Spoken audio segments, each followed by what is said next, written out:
നമസ്കാരം. എല്ലാ പ്രിയപ്പെട്ട കൂട്ടുകാർക്കും നമ്മുടെ ഇന്നത്തെ കേരള നവോത്ഥാനം എന്ന ക്ലാസ്സിലേക്ക് ഹാർദമായ സ്വാഗതം. നമ്മൾ ഇന്ന് പഠിക്കുന്നത് ആരെക്കുറിച്ചാണ്? ബോർഡിൽ എഴുതി വെച്ചിട്ടുണ്ട് അല്ലെ, AK ഗോപാലൻ എന്ന നവോത്ഥാന നായകനെ കുറിച്ചാണ് നമ്മൾ പഠിക്കുന്നത്. അപ്പോൾ ആരാണ് AK ഗോപാലൻ എന്ന് ചോദിച്ചാൽ എല്ലാവർക്കും തന്നെ അറിയാം എന്താണ്.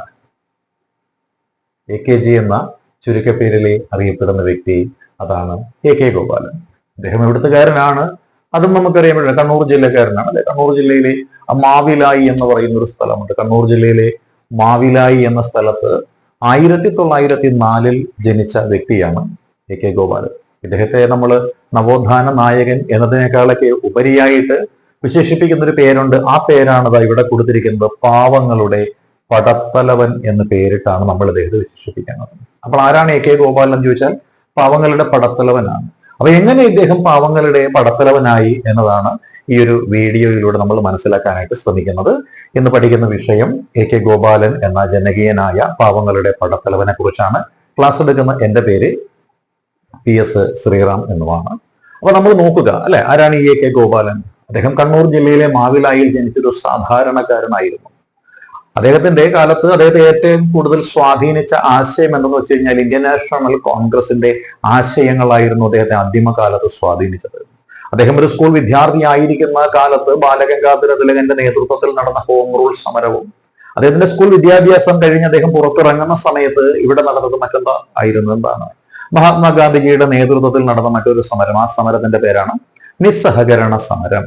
അവളെ നിസ്സഹകരണ സമരവും ഹോം റൂൾ സമരവും എല്ലാം നമ്മുടെ AK ഗോപാലനിലെ ഒരു ദേശീയവാദിയെ ഉണർത്തുകയാണ് ഉണ്ടായത്.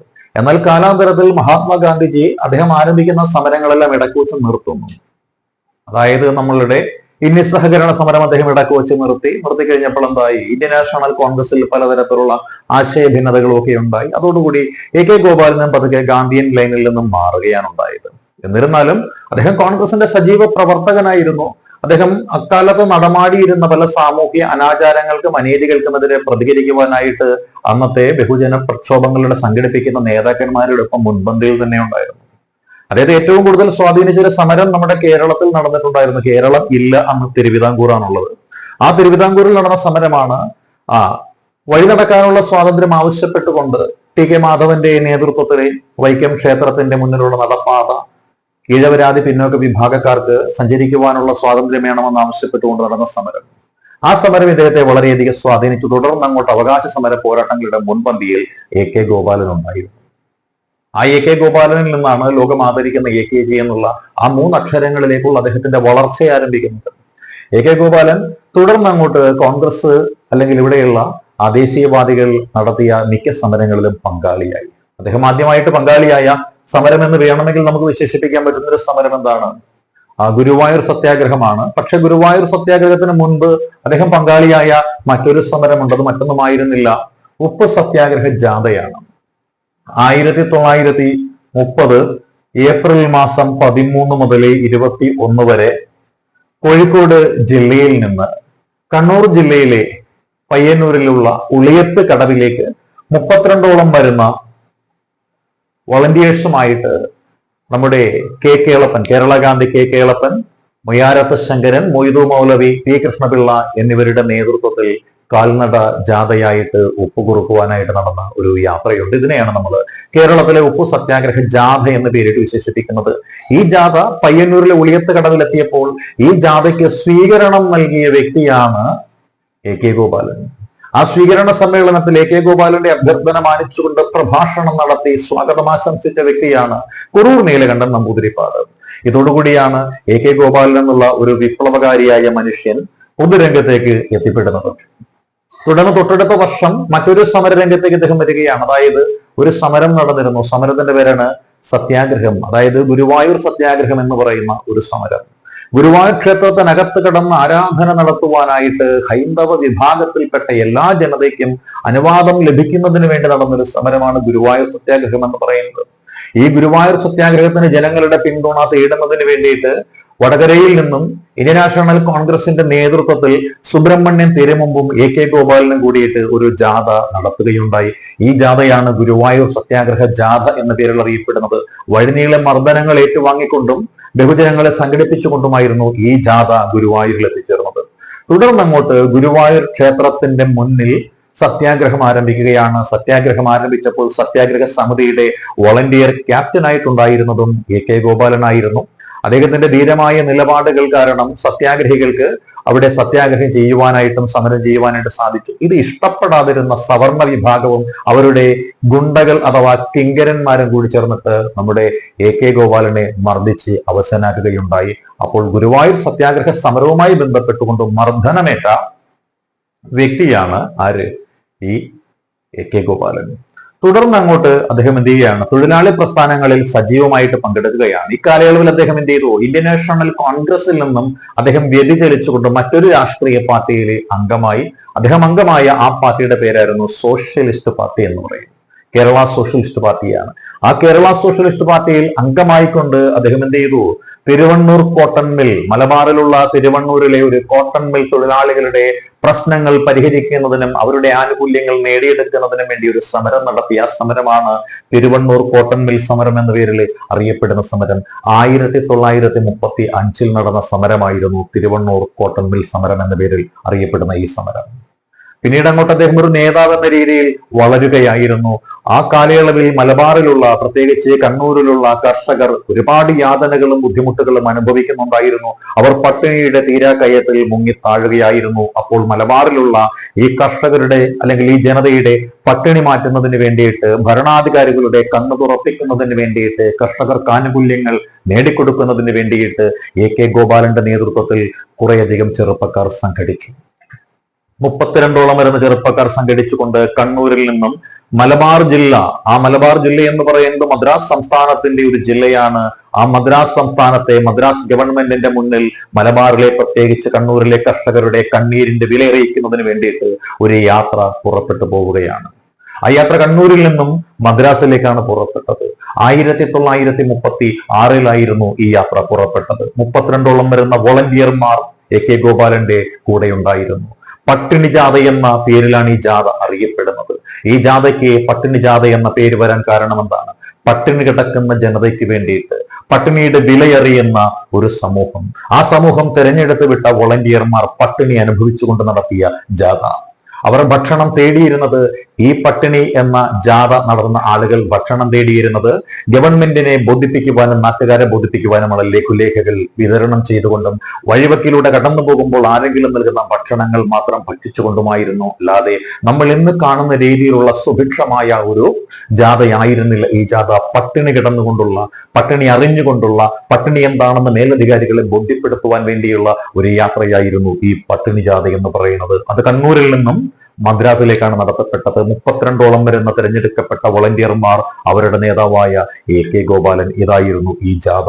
ഈ ജാഥ നടത്തിയതോടുകൂടി മലബാറിലെയും കണ്ണൂരിലെയും കർഷകരുടെ യാതനകൾ ബ്രിട്ടീഷ് ഗവൺമെന്റിന് മുന്നിൽ അറിയിക്കുവാൻ സാധിച്ചതോടുകൂടി മലബാറിലെയും കണ്ണൂരിലെയും പട്ടിണി പാവങ്ങൾ AKGയിൽ അവരുടെ ഒരു നായകനെ കണ്ടു. അതോടുകൂടിയാണ് അദ്ദേഹത്തിന് പാവങ്ങളുടെ പടത്തലവൻ എന്നുള്ള ഒരു പേര് ലഭിക്കുന്നത്.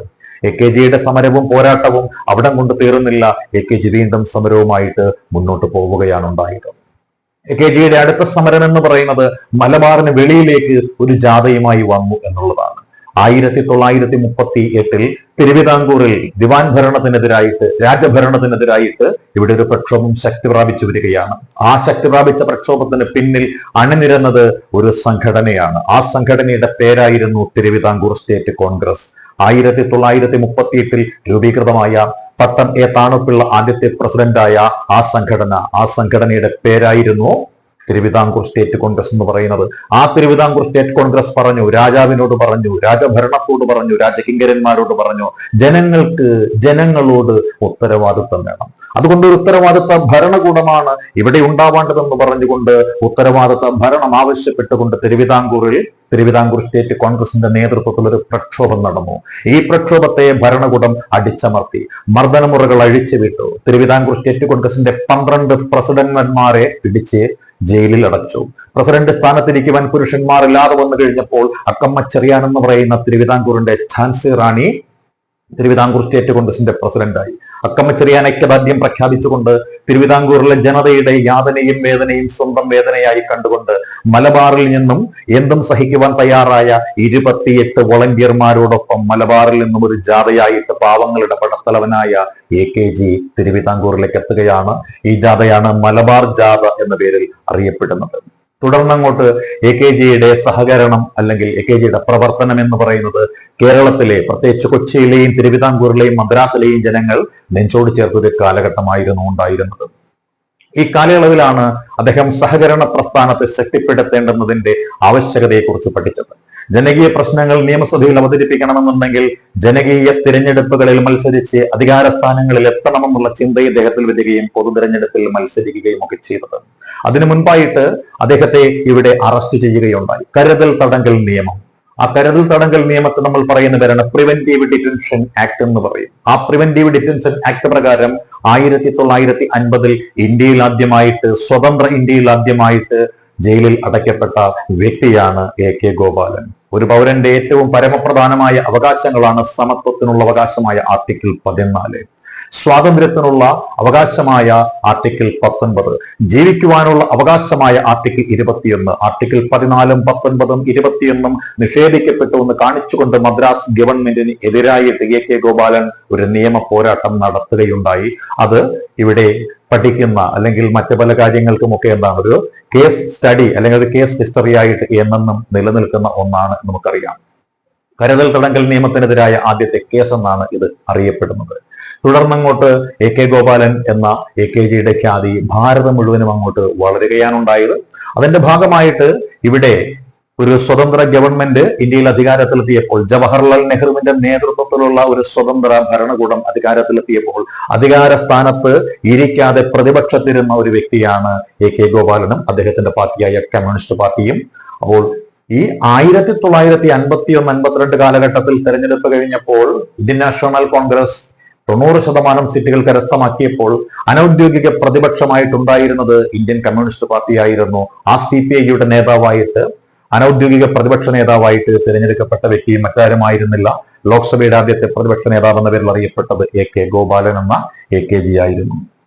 AKGയുടെ ജീവിതത്തെ അടിസ്ഥാനപ്പെടുത്തിക്കൊണ്ട് ഒരു സിനിമ നിർമ്മിക്കപ്പെട്ടിട്ടുണ്ടായിരുന്നു. ആ സിനിമ സംവിധാനം ചെയ്തത് ഷാജി N കരുൺ ആയിരുന്നു. സിനിമയുടെ പേരായിരുന്നു അതിജീവനത്തിന്റെ കനൽ വഴികൾ എന്ന് പറയും. സുപ്രസിദ്ധ സിനിമാ താരം ശ്രീകുമാർ എന്ന വ്യക്തിയാണ് അതിൽ AK ഗോപാലൻ എന്ന AKGയുടെ വേഷം ധരിച്ചത്. AKGയുടെ പ്രധാനപ്പെട്ട കൃതികളുണ്ട്. AKGയുടെ പ്രധാനപ്പെട്ട കൃതികളാണ് ഒന്ന് ഹരിജനം എന്ന് പറയുന്നു, മറ്റൊന്ന് മണ്ണിന് വേണ്ടി എന്നുള്ളൊരു കൃതിയുണ്ട്. അതിനുശേഷം അദ്ദേഹത്തിൻ്റെതാണ് എന്റെ ഡയറി എന്ന് പറയുന്ന ഒരു കൃതി വീണ്ടുമുണ്ട്. അതാണ് കൊടുങ്കാറ്റിന്റെ മാറ്റുലി എന്ന് പറയുന്നത്. AKGയുടെ മറ്റു 2 കൃതികളാണ് ഞാൻ ഒരു പുതിയ ലോകം കണ്ടു എന്നുള്ളതും അതേപോലെ എന്റെ പൂർവ്വകാല ജീവിത സ്മരണകൾ എന്നതും AKGയുടെ മറ്റൊരു കൃതിയാണ്. AKGയെ ആദരിക്കുന്നതിന്റെ ഭാഗമായിട്ട് ഭാരതീയ തപാൽ വകുപ്പ്, അതായത് ഇന്ത്യ ഗവൺമെന്റ് AKGയെ പോസ്റ്റേജ് സ്റ്റാമ്പിലൂടെ ആദരിക്കുകയുണ്ടായി. 1990-ലാണ് AKGയെ പോസ്റ്റേജ് സ്റ്റാമ്പിലൂടെ ആദരിച്ചത്. നമ്മളിപ്പോൾ പഠിച്ചു കഴിഞ്ഞത് പാവങ്ങളുടെ പടത്തലവനായ AKGയെ കുറിച്ചുള്ള കാര്യങ്ങളാണ്. AKGയുടെ ജനനം എന്ന് പറയുന്നത് 1904 മാവിലായിലായിരുന്നു. സഹകരണ പ്രസ്ഥാനം, അതായത് തൊഴിലാളികളുടെ സഹകരണത്തോടു കൂടിയിട്ട് തൊഴിലാളി സഹകരണ സംഘങ്ങൾ സ്ഥാപിതമാക്കുന്നതിന് പിന്നിൽ അഹോരാത്രം പ്രയത്നിച്ച വ്യക്തിയാണ് AK ഗോപാലൻ. അതിന്റെ ഉത്തമ ഉദാഹരണങ്ങളാണ് ഇന്ത്യൻ കോഫി ഹൗസ് എന്ന് പറയുന്ന ആ ഒരു ശൃംഖല, സഹകരണ സ്ഥാപന ശൃംഖലയാണ് Indian coffee house. Indian coffee ഹൗസിന്റെ സ്ഥാപകൻ എന്ന പേരിൽ അറിയപ്പെടുന്നത് മറ്റാരുമല്ല, ആരാണ്? നമ്മുടെ AKG ആണ്. AKGയുടെ കാലത്താണ് ഗുരുവായൂർ സത്യാഗ്രഹം നടന്നത്. ആ ക്ഷേത്ര സത്യാഗ്രഹ ജാഥ നയിച്ചത് AKG ആയിരുന്നു. സുബ്രഹ്മണ്യൻ തിരുമുമ്പായിരുന്നു അദ്ദേഹത്തിന്റെ കൂടെ ഉണ്ടായിരുന്നത്.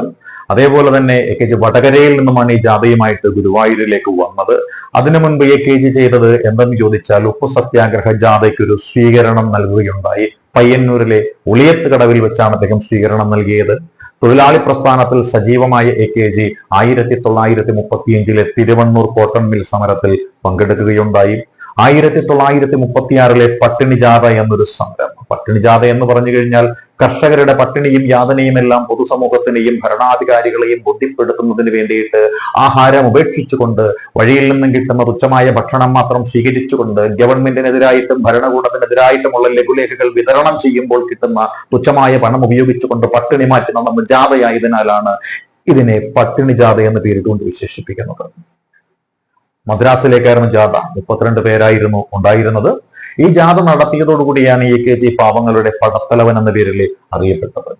1938 ഉത്തരവാദ ഭരണ പ്രക്ഷോഭം എന്ന് പറയുന്ന ഒരു പോരാട്ടം തിരുവിതാംകൂറിൽ നടക്കുമ്പോൾ അതിന് പിന്തുണ പ്രഖ്യാപിച്ചുകൊണ്ട് മലബാറിൽ നിന്നും ജാഥയുമായിട്ട് വന്ന വ്യക്തിയാണ് AKG. 28 വോളണ്ടിയർമാരായിരുന്നു ഈ ജാഥയിൽ പങ്കെടുത്തിരുന്നത്. 1950 ഇന്ത്യയിൽ ആദ്യമായിട്ട് കരുതൽ തടങ്കൽ നിയമപ്രകാരം അറസ്റ്റ് ചെയ്യപ്പെട്ട വ്യക്തി മറ്റാരുമായിരുന്നില്ല, AKG ആയിരുന്നു. ജവഹർലാൽ നെഹ്റു ഭാരതത്തിന്റെ പ്രധാനമന്ത്രിയായിരിക്കുന്ന കാലയളവിൽ ഭാരതത്തിലെ പ്രഥമ പ്രതിപക്ഷ നേതാവ് എന്ന സ്ഥാനം അലങ്കരിച്ചതും മറ്റാരുമായിരുന്നില്ല, AK ഗോപാലനായിരുന്നു. അദ്ദേഹത്തെ 1990 തപാൽ സ്റ്റാമ്പിലൂടെ ആദരിക്കുകയുണ്ടായി. തപാൽ വകുപ്പ് ആദരിച്ചു എന്ന് പറയുമ്പോൾ നമ്മുടെ രാഷ്ട്രമാണ് അദ്ദേഹത്തെ ആദരിച്ചതെന്ന് കൂടി ഓർക്കുക. അതേപോലെ തന്നെ ഇദ്ദേഹത്തിന്റെ ജീവിതത്തെ കുറിച്ച് ഒരു സിനിമ പുറത്തിറങ്ങുകയുണ്ടായി. സിനിമയുടെ പേരാണ് അതിജീവനത്തിന്റെ കനൽ വഴികൾ എന്നൊരു സിനിമയുണ്ടായി. അതാണ് അദ്ദേഹത്തിന്റെ സിനിമ. അദ്ദേഹത്തിന്റെ പ്രധാന കൃതികളാണ് ഹരിജനം എന്ന് പറഞ്ഞൊരു കൃതിയുണ്ട്, മണ്ണിന് വേണ്ടി എന്ന് പറഞ്ഞൊരു കൃതിയുണ്ട്, എന്റെ ഡയറിയുണ്ട്, കൊടുങ്കാറ്റിന്റെ മാറ്റലിയുണ്ട്, ഞാനൊരു പുതിയ ലോകം കണ്ടുകൊണ്ട് എന്റെ പൂർവ്വകാല സ്മരണകളുമുണ്ട്.